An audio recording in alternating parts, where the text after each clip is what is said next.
hour. Friday night going to be clear, while low 62, winds to 20 miles an hour. Of a sunny weekend ahead with a high of 90 on Saturday, 89 on Sunday.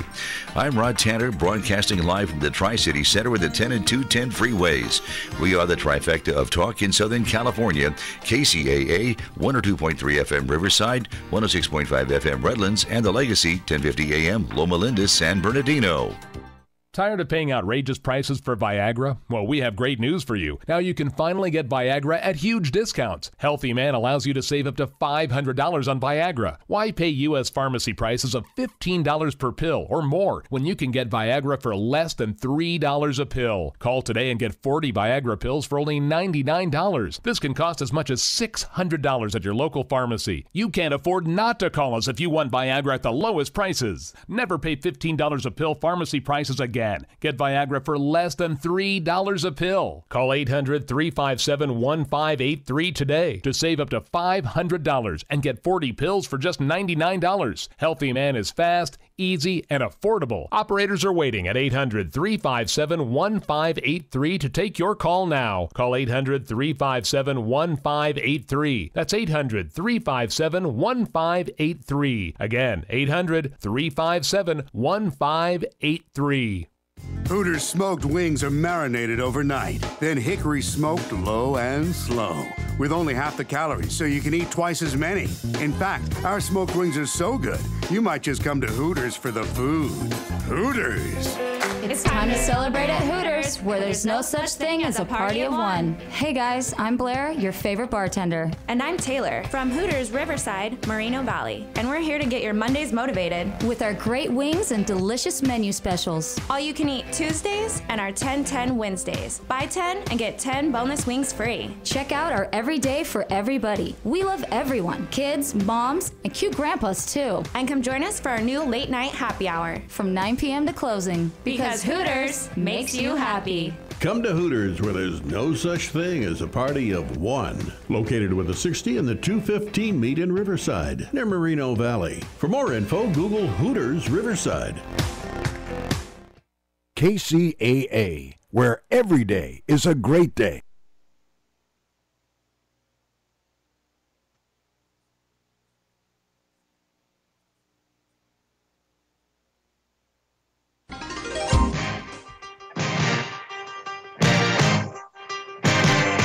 Hi, this is Frank Stallone, and welcome to All Things P.I. with your host, Scott Ross. Good morning.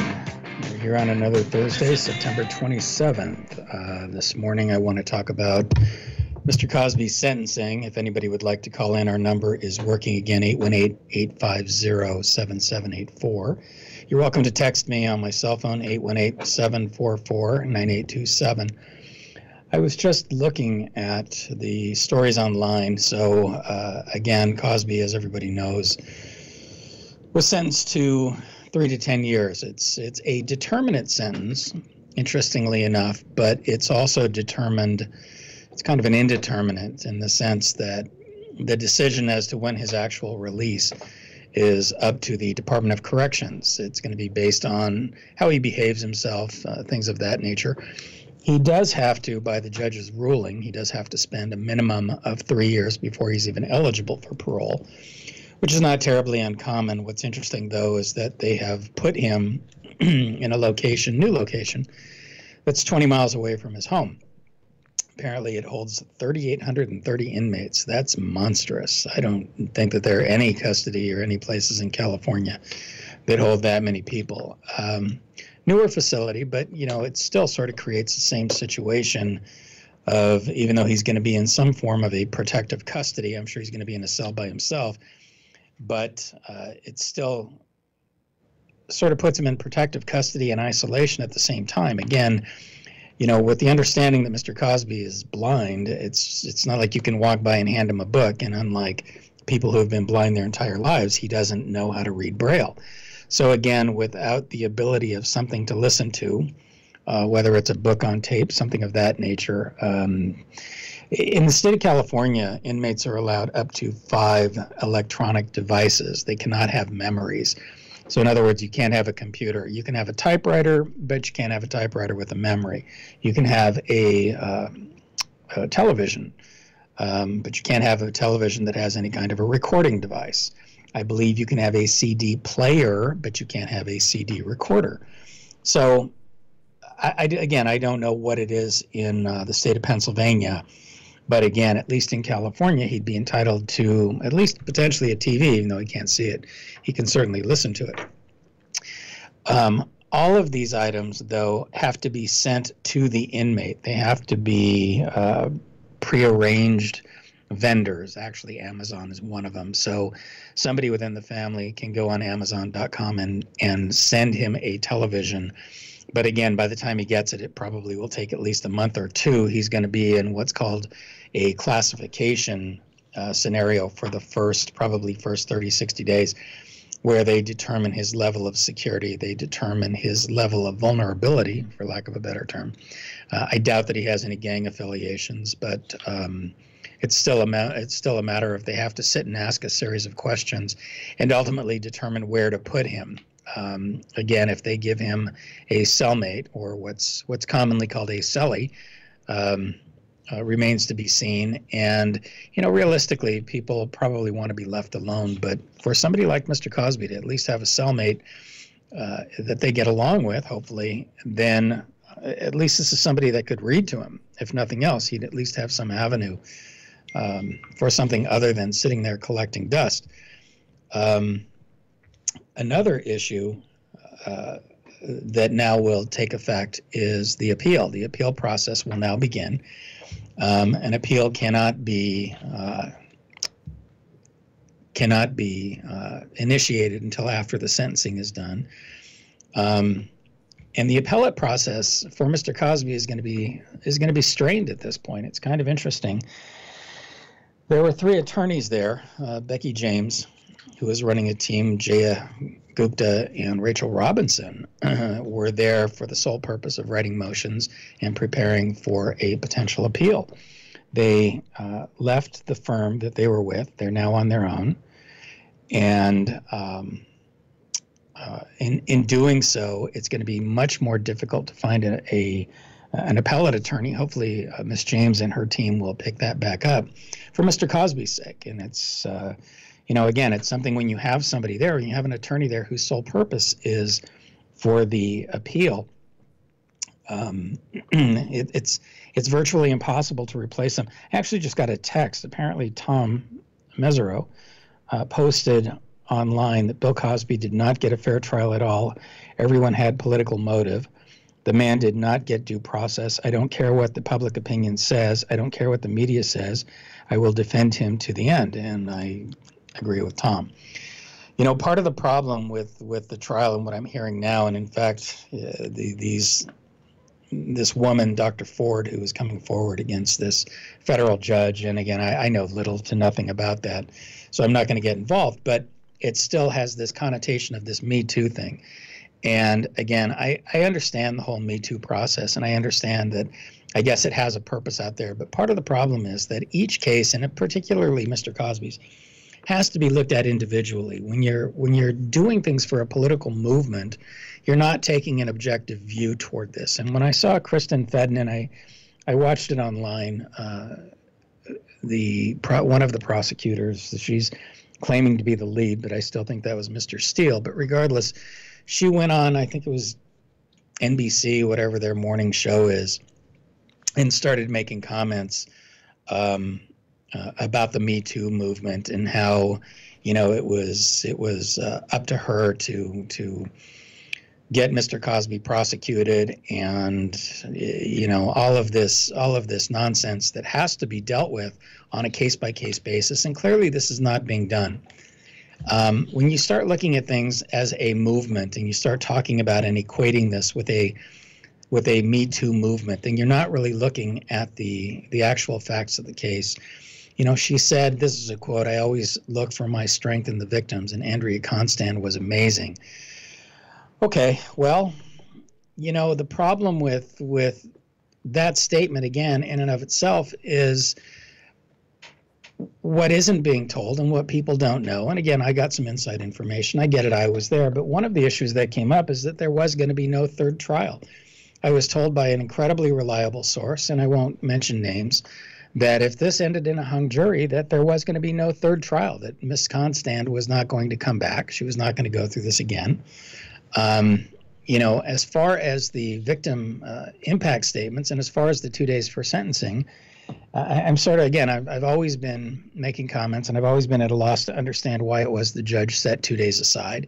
And it became more and more evident. And as you begin to see these people showing up more and more on television, they have their own agenda. And again, I always revert back to the change in the system that I personally noticed when Marcia Clark wrote a book and got $4.5 million to write a book about a case that she lost. Well, now Kristen Fedden is showing up on television, and she is, as a friend of mine this morning said, she's going to become the face of the case. And the problem is, not only is she going to be the face of the case, she's going to be the face of the appeal. During her closing argument, Ms. Fedden specifically said that she could personally vouch for the credibility of Andrea Constand. That's completely inappropriate and completely reversible. You can't tell a jury that you know this person when you don't, and because you spend some time with this person, even if you spend a year or 2 years preparing a case, you're not sitting with them every day. You don't know that they do or don't have a hidden agenda. But to say that you can personally vouch for somebody and they weren't there makes absolutely no sense. She mentioned, and again, I understand that she mentioned in response to Andrew Wyatt's comments, she mentioned once again about Quaaludes. And nowhere at any point in time did Mr. Cosby ever say, with respect to Constand, that Quaaludes were involved. Quite the contrary. They repeatedly mention these 3 pills, and they repeatedly say these 3 pills were blue, and they repeatedly say that these 3 pills were Benadryl. And as we all know, Benadryl comes in blue pills.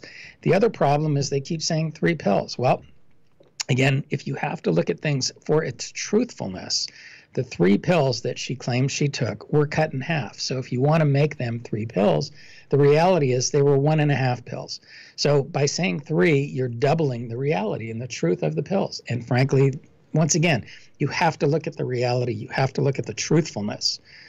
We're going to have to take a break now. We will be back again. I would encourage anyone to call in. Area code 818-850-7784. You're listening to KCAA Radio. This is Scott Ross and All Things P.I. And I'm going to continue on this subject, and I hope you're out there listening, and give me a call. And we're here. Thank you. NBC Talk Radio, KCAA 1050 AM. Are you having trouble sleeping? Are you always tired and worn out? Is it affecting your work and personal life? Well, South Pacific Sleep Lab can help you out. South Pacific Sleep Lab provides a personal study of your sleep patterns. With their trained specialists, they will diagnose your sleep habits and will give you a prognosis for getting a great relaxing night of sleep. South Pacific Sleep Lab has locations throughout Southern California, including Fontana, and will provide transportation to any of their locations at no cost to you. To find out more, give them a call at 844-SAD-5050. That's 844-SAD-5050. South Pacific Sleep Lab. Start resting easy and sleeping sound today. Hi, my name is Phil Grandy, philsgang.com. Most people would love to be in the stock market, but they're scared not being in. They're scared about not getting out in time. Well, that is over, because now you can join Phil's Gang and my stock video program and follow me with specific stock on the video, and you will be out in time. Find out more at philsgang.com or call 877-600-GANG. That's 877-600-4264. Why pay thousands of dollars for a weekend seminar when for only $39.95 a month? philsgang.com provides all the daily market investing information you need to make profits in the stock market. With over 40 years of investing experience, only Phil Grandy and the philsgang.com team provide daily live investing webinars, up-to-the-minute market updates, all the investing educational videos you can imagine. Don't hesitate to learn, invest, and make profits. Go to philsgang.com or call 877-600-GANG, 877-600-4264. Bye-bye, sailor. No more sailing. Okay, we're back. Again, still looking for calls, 818-850-7784. One of the things also that came out in the NBC show is that Kristen Fedden is in a specialty unit. She is in a sexual assault unit, apparently, and it's quite common for law enforcement agencies or district attorneys' offices to have these specialty units. But I also want to say from experience that, again, I had a partner who was in a specialty unit. He was a cult specialist. Not going to get into names, but he was a cult specialist. And you spend so much time in these units and so much time saturating your life and yourself and your reading, and everything that you do sort of revolves around this. And ultimately what happens is that you become very tainted. I remember one day driving down the freeway, somebody cut him off, and he was a Satan worshiper, according to my friend. And again, it's just one of these things that when you spend too much time, and they need to move people around, they claim they develop an expertise, but they don't. What they do is they develop sort of an attitude, and they develop I guess it's a personal quest and a personal agenda. I see here with Kristen Fedden that clearly there was a personal agenda. Same with the DA, Kevin Steele. When you run for your position and your entire claim is that you're going to prosecute Mr. Cosby, but when you start to abuse that information, again, by getting out there that bringing up the issue of Quaaludes when the issue of Quaaludes had absolutely no bearing, no reference, and nothing to do with this case whatsoever. And again, all of these issues are going to be part of the appeal. The judge, when he sentenced Mr. Cosby, saying, we heard your no's. Okay. Again, it's all speculation. Nobody ever said that. Nobody. And when I say nobody, I'm talking about Andrea Constand, never said that she said no. The other thing that bothered me about all of these independent, what were called 404B prior bad act witnesses, every one of them tossed around the word mentor, and they tossed it around rather loosely. And again, I always wondered why they were able to make that distinction or determination. Is this something that Mr. Cosby, and of course nobody ever responded or established that, did Mr. Cosby say, hey, let me mentor you, let me get you going, let me help your career, let me, blah, blah, blah. It seemed to be something that they all sort of took advantage of, oh, I've met Bill Cosby, therefore he's going to take care of me. They had some kind of a hidden agenda. They wanted to hang out with him. They wanted to try and advance their careers. And by saying that he was a mentor and a trusted mentor, how does somebody become trusted in the course of a couple days? I mean, that's naive, that's whatever, but by going all these different places, another issue is several of them testified that their incidences happening in 1982, that their experience, America's Dad doing this, that, and the other thing. Well, America's Dad didn't become America's Dad. The show didn't come out until 1984, but nobody paid attention to that. Again, everybody was so hell-bent on getting this conviction that nobody really paid attention to the actual facts. And unfortunately, when the prosecutor gets up there and starts to use these, you can't even call them facts, start to use these statements, these terms like mentor, talking about Quaaludes, talking about, I know, I can vouch for this person personally. And none of this is true. None of these are facts that were brought out in the case. None of these should have been admitted into the case. The federal judge that released Mr. Cosby's deposition, that he agreed to take only because former DA Castor had made an arrangement, an agreement that there wasn't enough there, they weren't going to prosecute, and that he could go forward with it. And Castor's entire purpose of doing that was to try and get the civil case moving forward. It was a way to, I guess in his mind, it was a way to help Constand at least get a monetary settlement. Again, Mr. Cosby got incredibly bad advice for surrendering his Fifth Amendment privilege and going forward with the deposition. And in the deposition, again, he talked about Quaaludes. I get it, but in the same respect, when he's talking about Quaaludes, it had absolutely nothing to do with Andrea Constand. Again, back to the 3 1/2 blue pills. So when the issue of Quaaludes comes out in the trial, again, it has no basis for the facts of the case. And again, these are all issues for the appeal. This is ultimately what's going to happen. But when you hear Angie Dickinson saying in 1982, America's Dad, it's all part of the influence from all of these other people coming forward. And again, I'm not saying that any of those didn't happen. What I'm saying is that if you're going to charge somebody with a specific crime, that crime has to be, that charge, those allegations have to be predicated on the information and on the evidence that's available. And when you start talking about outside things that are inflammatory, like Quaaludes, that had absolutely nothing to do with these 3 1/2 blue pills, again, all you're doing is creating a situation and inflaming the jury. And by doing that, again, you know, they tend to focus on something. There were people that were testifying that, you know, had an extensive criminal history.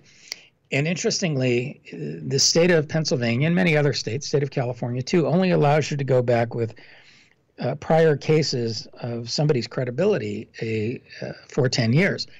So with one particular witness, we were only able to get in that she lied to the police.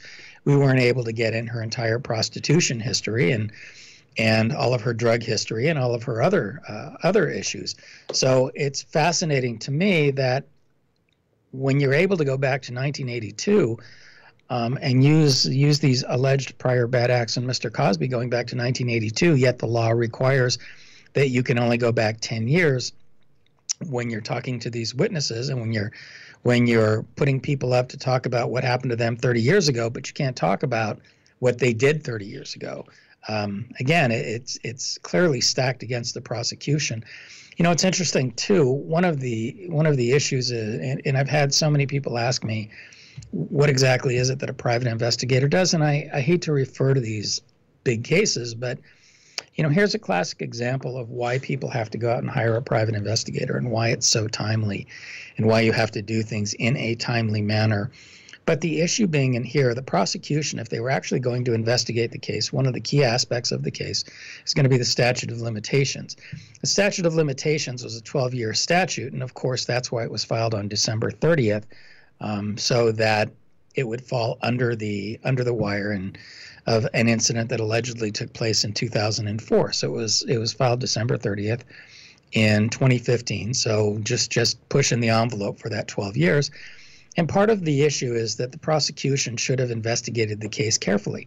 And investigating the case also means checking out the timeline. And we had ample documents that we brought in to show that in the year 2004, in January of 2004, Mr. Cosby wasn't there. He just simply wasn't there.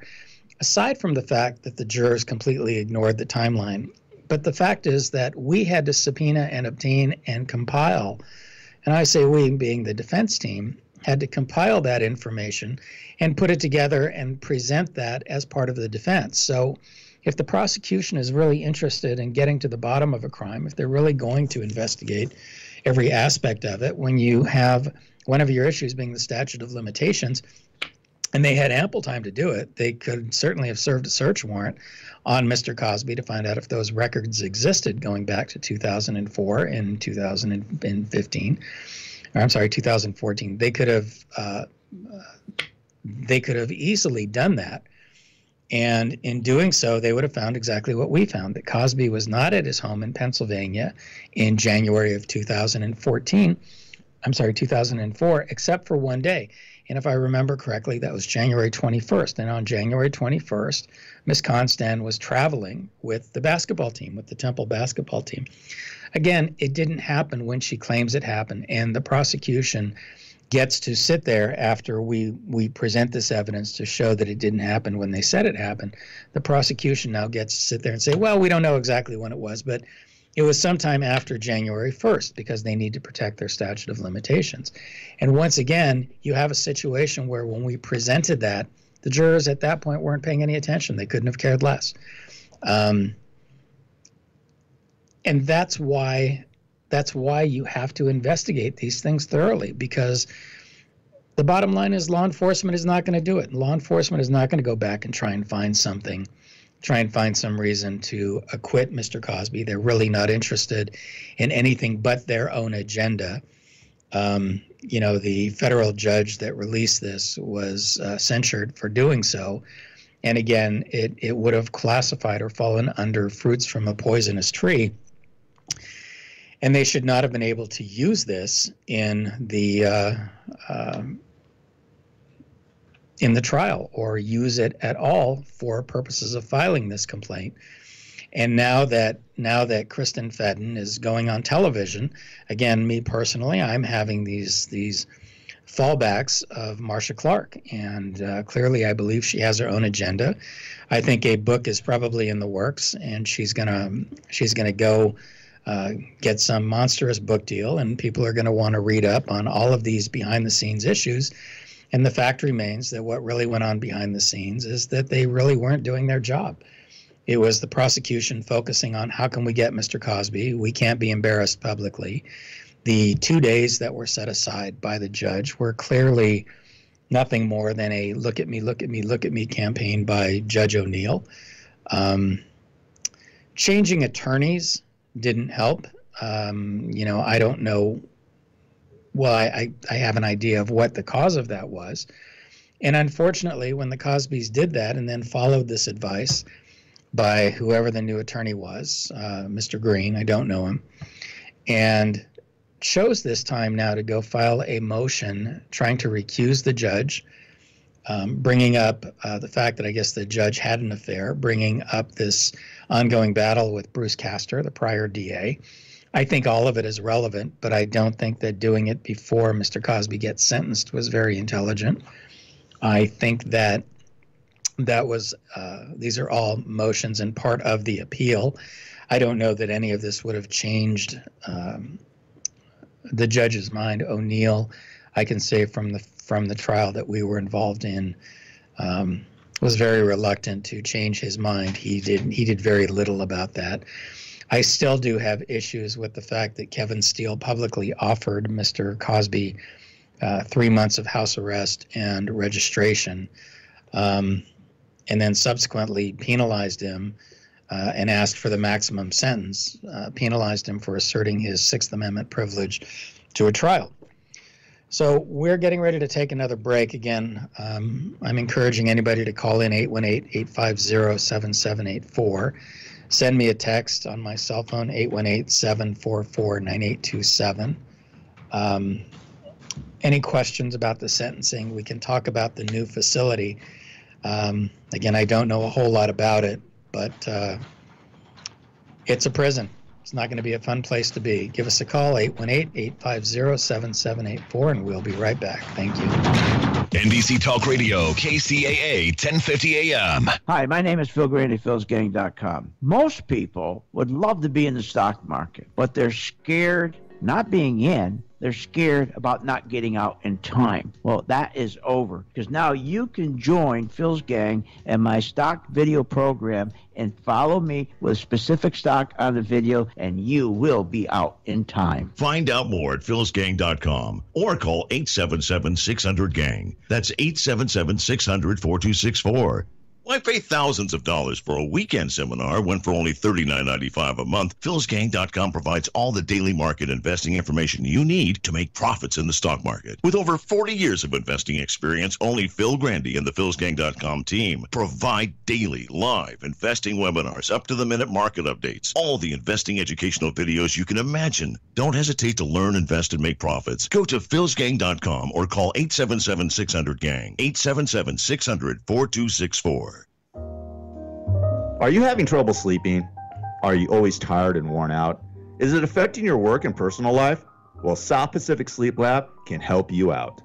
South Pacific Sleep Lab provides a personal study of your sleep patterns. With their trained specialists, they will diagnose your sleep habits and will give you a prognosis for getting a great relaxing night of sleep. South Pacific Sleep Lab has locations throughout Southern California, including Fontana, and will provide transportation to any of their locations at no cost to you. To find out more, give them a call at 844-SAD-5050. That's 844-SAD-5050. South Pacific Sleep Lab. Start resting easy and sleeping sound today.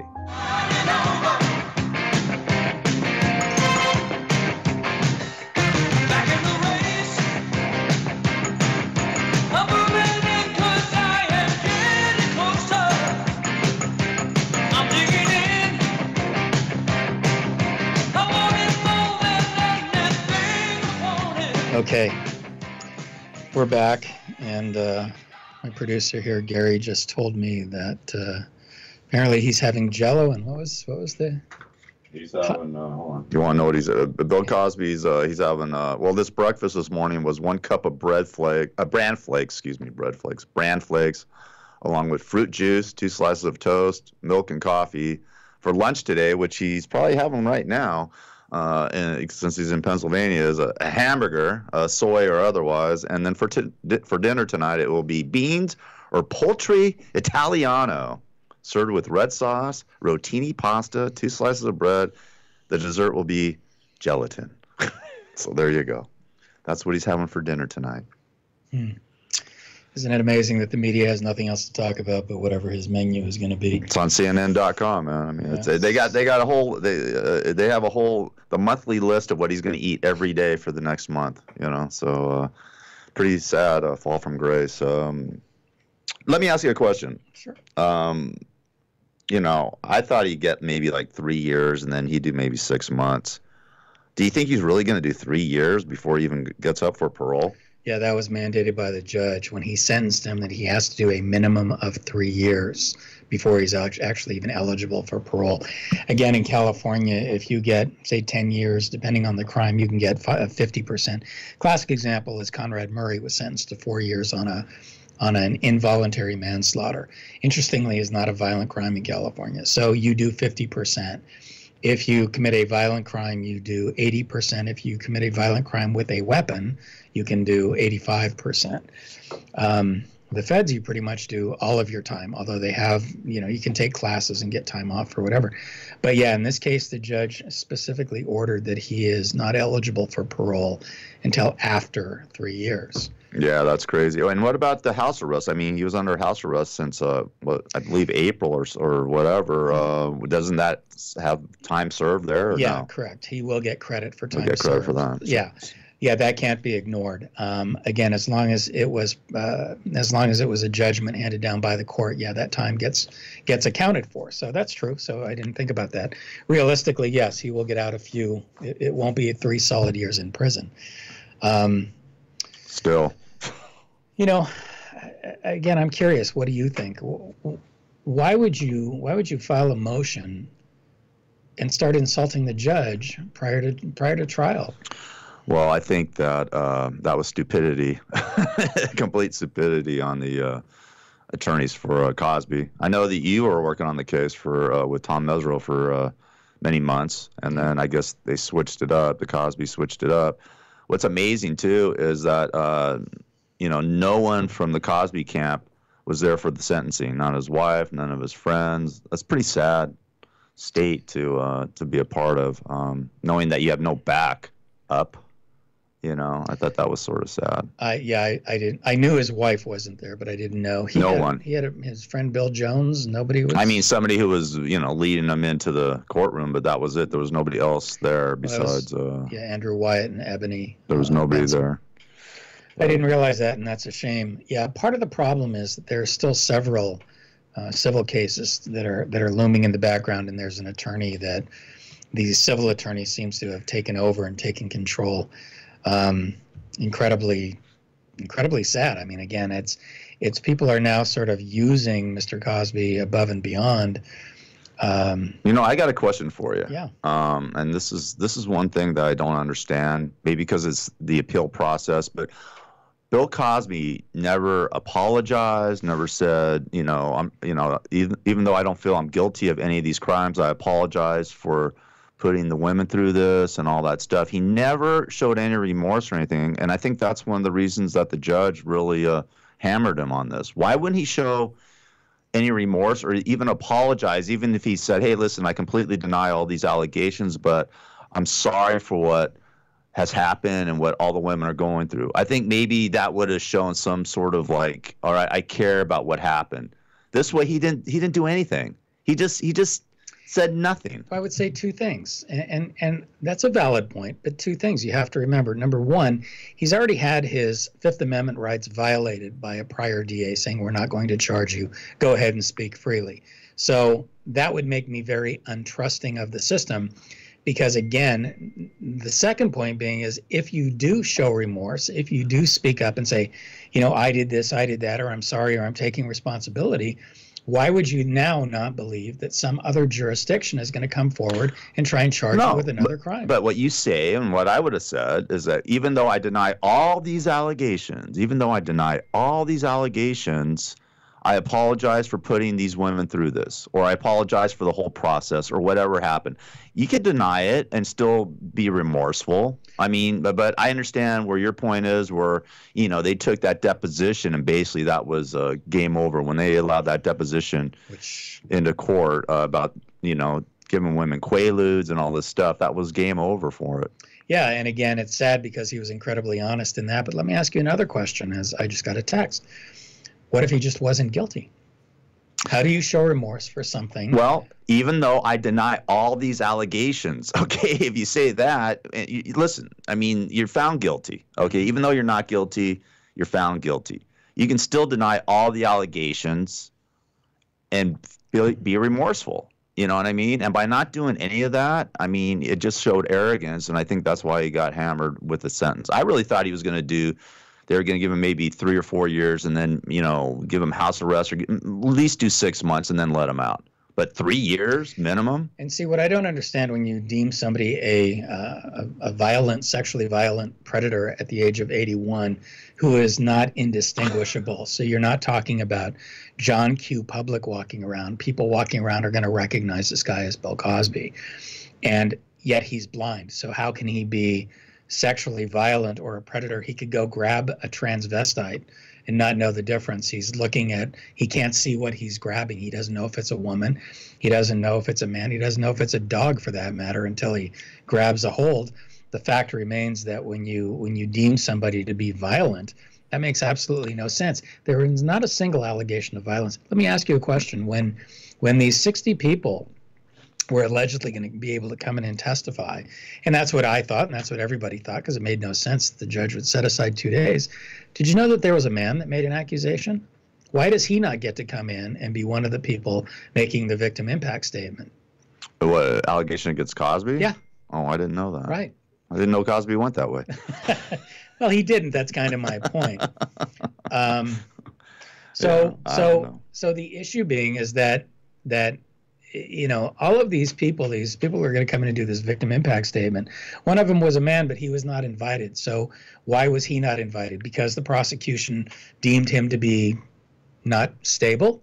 Yeah. I don't know if that's politically correct. Unbelievable, not trustworthy, whatever the case may be. But yeah, he was a younger person, I believe in his early 20s, claimed that he was at like some frat party and Cosby showed up and sexually assaulted him. But they have to, by law, they have to take a report, and by law, they have to turn it over. It's evidence. But again, he wasn't one of the people invited allegedly to speak. Gloria Allred's not representing him for some reason. So how do they make that distinction? But again, that didn't happen. There were apparently no defamation lawsuits. This is what I'm getting a text. No defamation lawsuits. The trial was for one woman. That's true. Not all the women, and that's true. And again, this is part of the prejudices. When all of these people get to come in and get referred to, we had to deal with it in Jackson. And again, it was so misrepresented in Jackson that all of these former workers, these former employees, with the exception of one person, I forget his name, Jason Francia, I think, came in and said he had been assaulted by Jackson. And then all these employees came in and said, I saw Macaulay Culkin and Mr. Jackson doing this, that, and the other thing. But when push came to shove, when Macaulay Culkin came in and said it didn't happen. But the fact is that you still have to defend it. And the prosecution gets to put on these allegations that aren't necessarily true, certainly not substantiated. I didn't see them bringing in this kid to say that he had been sexually assaulted by Cosby. And yeah, I mean, again, nobody knew about it because it's not something the prosecution wanted to bring up. But it also shows that they're required to take these reports regardless of how accurate they are or they aren't. But when the judge opened it back up, initially in the first trial, he opened it only to 1996. I don't know if you knew that. And he allowed only one person, this woman, Kelly Johnson. Well, when Kelly Johnson came in and testified in the first trial, all of her allegations actually went back to 1990. Yeah. So why would you turn around now and rearrange it? You didn't get the information you need. I mean, if you're the judge and you don't have an agenda, why are you opening it up to 1982? Yeah, I think, a lot of women came out after all that, the first trial and the civil lawsuit and stuff like that. So it just sort of like snowballed, and I think they had to get them. I mean, they were out to get them. Let's just call it what it is. They were out to get them. They got them. And what I don't understand is, that's it. What about all these other guys like Harvey Weinstein and Les Moonves and Charlie Rose and Matt Lauer, and the list goes on and on. Right. Why aren't they being charged with anything? Why isn't this Asia Argento, who basically took a picture with a 17-year-old boy in bed, and she's one of the Me Too movement leaders, right. And where's her charges? Why isn't she being arrested? So there is a double standard out there, I believe. There is, and again, it's jurisdictional, and it's going to be up to the local DAs, and it's going to be up to them to determine if they want the publicity or if they want to deal with it. Again, if it were you or me, they would have charged us without giving it a second thought. Please. Yeah, for sure. And again, when you're dealing with these celebrities now. Weinstein has been charged. He's only been charged in New York, but London is waiting. London has no statute of limitations, so they're waiting to see what happens in New York. But he has been charged. Yeah. Interestingly, too, I'll give you another piece. For one. Yeah. Besides Cosby. But I mean, look at all the other guys. I mean, please, come on. Something interesting that I'm very proud of her, Tenny Rose Garagos, Mark Garagos' daughter, actually works for Ben Brathman, and she is back in New York. She's working on the Weinstein case, and I'm very happy for Tenny and very proud of her. I've known her for many years, and she's going to be able to sort of make a name for herself and separate herself from her father, and I hope that works out for her. Win, lose, or otherwise. I think I don't know enough about the case, but I don't see it going. I don't see it going in his favor, and that's going to be another issue: is how many of these judges, whoever gets the case assigned to him, is going to allow for these 404B prior bad acts. And that's something only time will tell. And the problem that Weinstein has is, aside from the fact that he's probably guilty, is all of these people that are going to come in are going to be big muckety-muck celebrities, and it's going to get more attention than any other case in history. Yep. So we have to take a break again. 818-850-7784. Give us a call. We are here, and we'll be back after this break. Thank you. NBC Talk Radio, KCAA 1050 AM. Are you having trouble sleeping? Are you always tired and worn out? Is it affecting your work and personal life? Well, South Pacific Sleep Lab can help you out. South Pacific Sleep Lab provides a personal study of your sleep patterns. With their trained specialists, they will diagnose your sleep habits and will give you a prognosis for getting a great relaxing night of sleep. South Pacific Sleep Lab has locations throughout Southern California, including Fontana, and will provide transportation to any of their locations at no cost to you. To find out more, give them a call at 844-SAD-5050. That's 844-SAD-5050. South Pacific Sleep Lab. Start resting easy and sleeping sound today. Hi, my name is Phil Grandy, philsgang.com. Most people would love to be in the stock market, but they're scared not being in. They're scared about not getting out in time. Well, that is over, because now you can join Phil's Gang and my stock video program and follow me with specific stock on the video, and you will be out in time. Find out more at philsgang.com or call 877-600-GANG. That's 877-600-4264.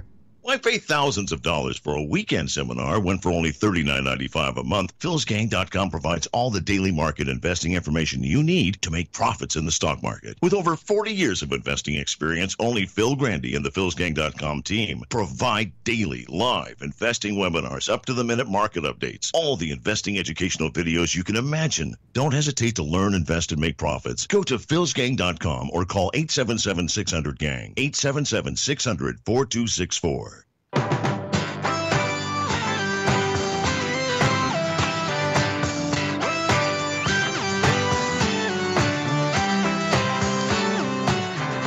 Okay, we are back. Again, one of the issues that keeps coming up, all these other people being charged. Gary and I were just talking about this. What's her name? Argento? Asia Argento. Yeah, one of the leaders of the Me Too movement. Okay. When you asked why she's not being charged, and one of the issues I guess you have to bring up is, even though there's still some physical corroboration, who's going to testify if this kid committed suicide?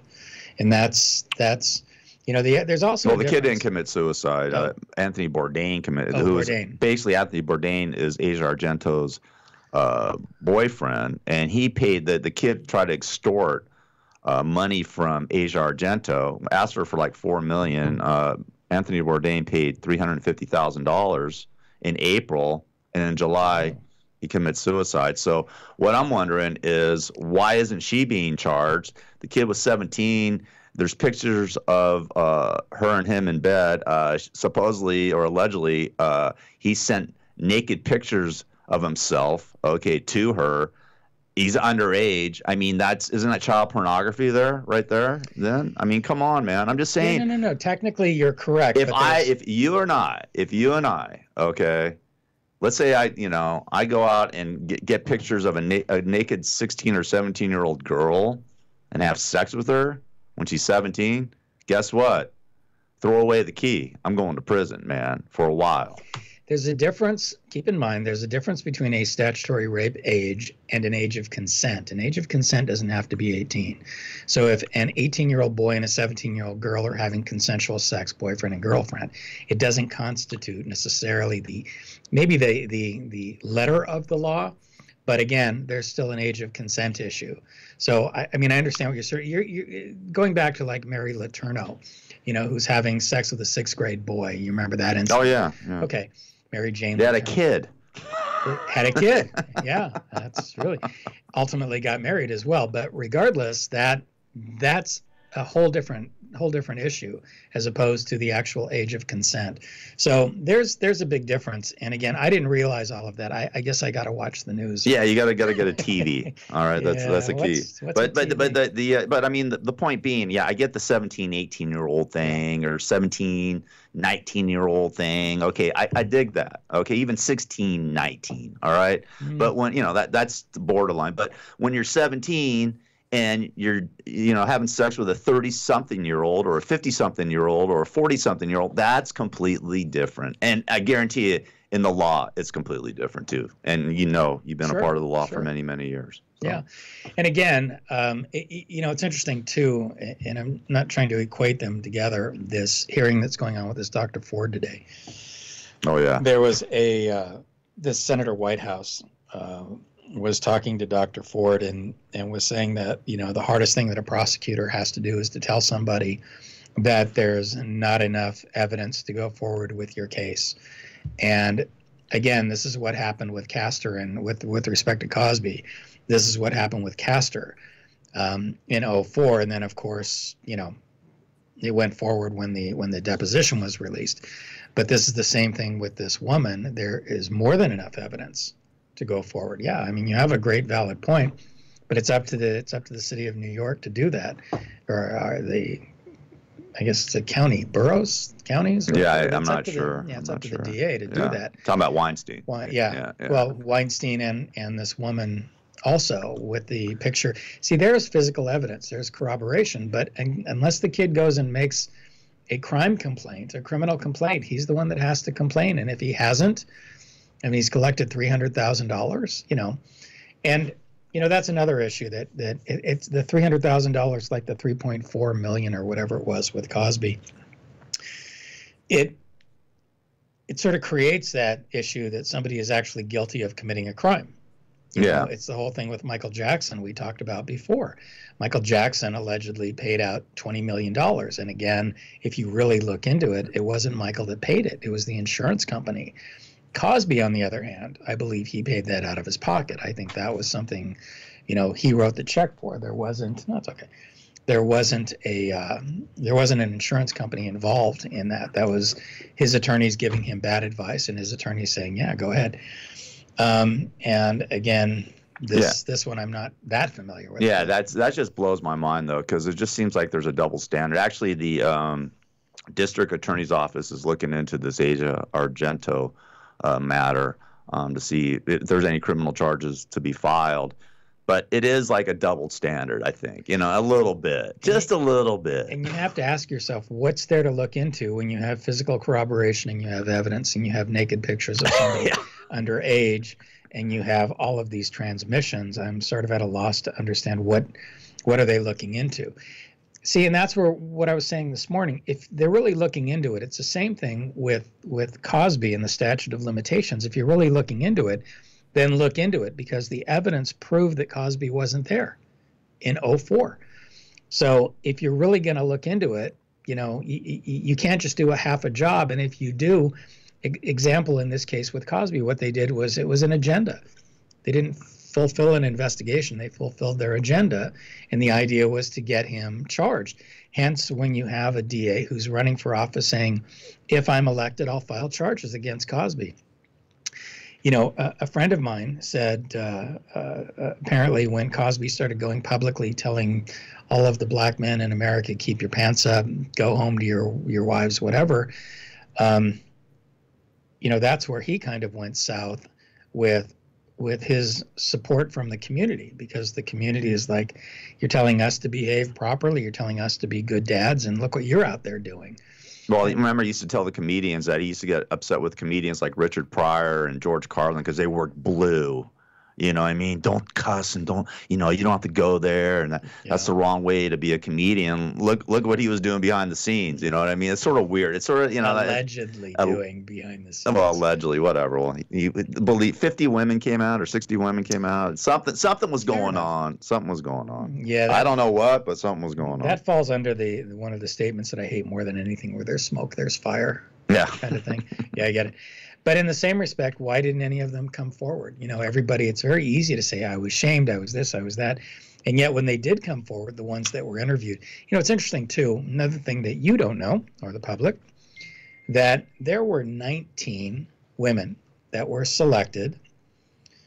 There were 19 women that were selected that were going to be considered as part of the 404B witnesses. We don't know what the criteria was, how the prosecution took these 19 names. The judge, by setting up the 1982 limit, created this list of 19 people.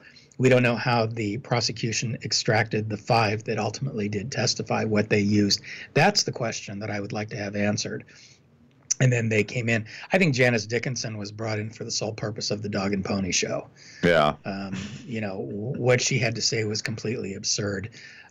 She did lie, but about a bunch of things, and there's a civil suit involving that between you, me, and the fence post. I have all intention of getting involved in that on my own, because I have information that she did lie.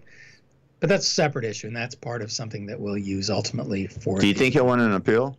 Do you think there's any chance of him winning an appeal? I actually do, very much. I don't know that he'll get out. Let's say, for argument's sake, the Court of Appeals reverses the verdict saying he did not get a fair trial and this, that, and the other thing should have been done. I don't know that he would get out of custody pending the new trial, but I do believe that it will be reversed on appeal. Really? That's what really upsets me about this whole thing with Becky James and her crew, is that the attorneys, all of the attorneys that were there, had the insight to know that in a case like this, when you already have rulings that are made against you, when you already have people being allowed to testify, and the judge changing this time frame from 1996 to 1982, and you have this issue of the Federal Court of Appeals releasing or not sort of condemning the release of the deposition by not saying these are fruits of the poisonous tree, whatever got out, but it should not have been able to have been used against him because it was released illegally. And the Federal Court of Appeals said the judge had no authority and no ability to release it. It was actually at the request of AP, if you can believe that. Associated Press is the one that filed to get it released. So point being is that, yeah, I believe that it's going to be reversed. And again, the whole purpose of having Becky there was for that, for dealing with the appeal, because there were so many very blatant bad rulings. But I still think if it gets reversed and he gets a new trial, I think he's going to sit in custody. I don't think it's going away. They're not going to let them out, even house arrest. No. Possibly. I mean, again, sure, that's always a possibility.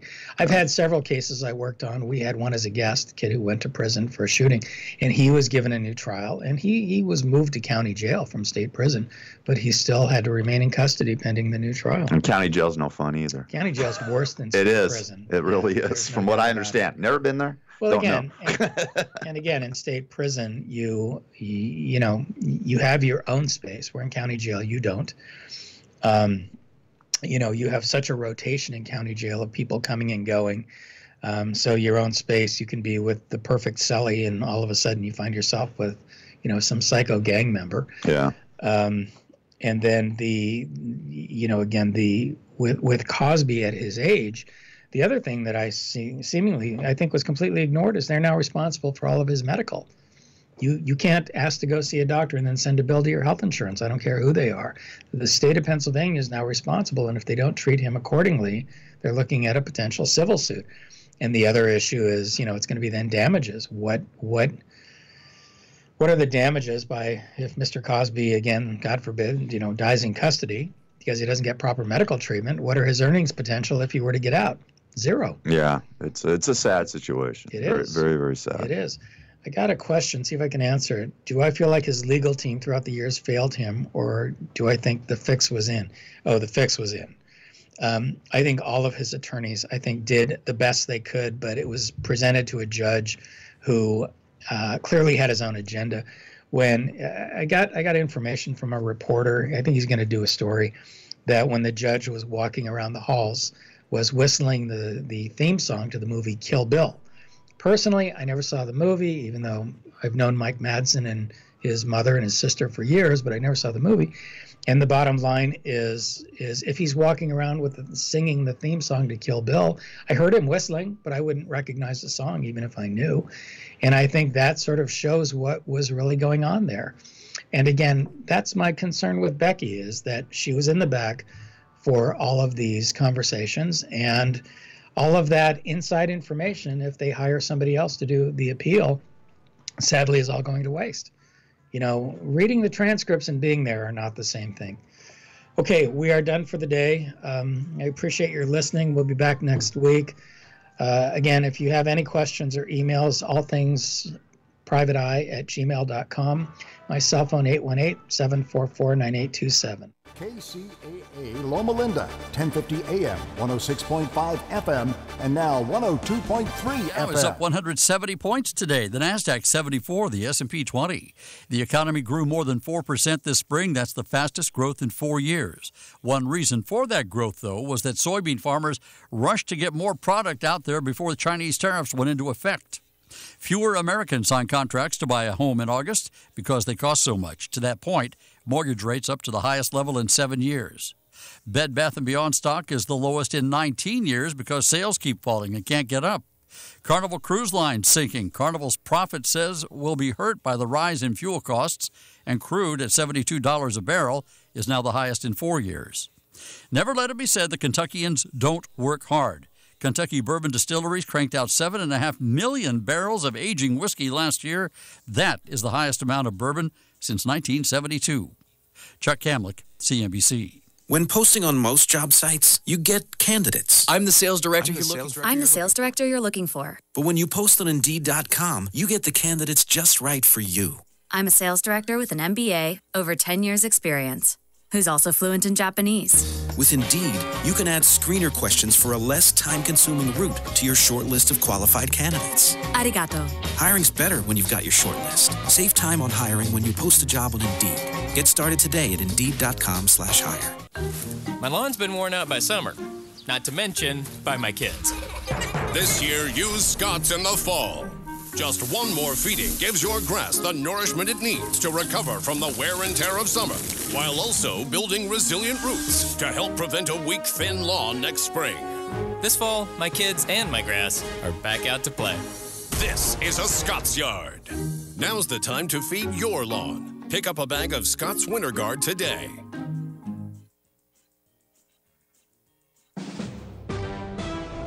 NBC News Radio, I'm John Jeffries. The Senate Judiciary Committee says it has questioned two men who they say, not Supreme Court nominee Brett Kavanaugh, had a sexual encounter with Christine Blasey Ford during a party in 1982. Ford's high school friend Samantha Gary tells NBC's Today Show she highly doubts Ford mistook one of those men for Judge Kavanaugh. She knew Brett. This wasn't just a chance encounter with someone she'd never met before, and maybe she doesn't remember who it is. A release by Judiciary Committee Chairman Chuck Grassley late last night says the men came forward and told the committee they had the encounter with Dr. Ford. That is the basis of this complaint. Kavanaugh and Ford are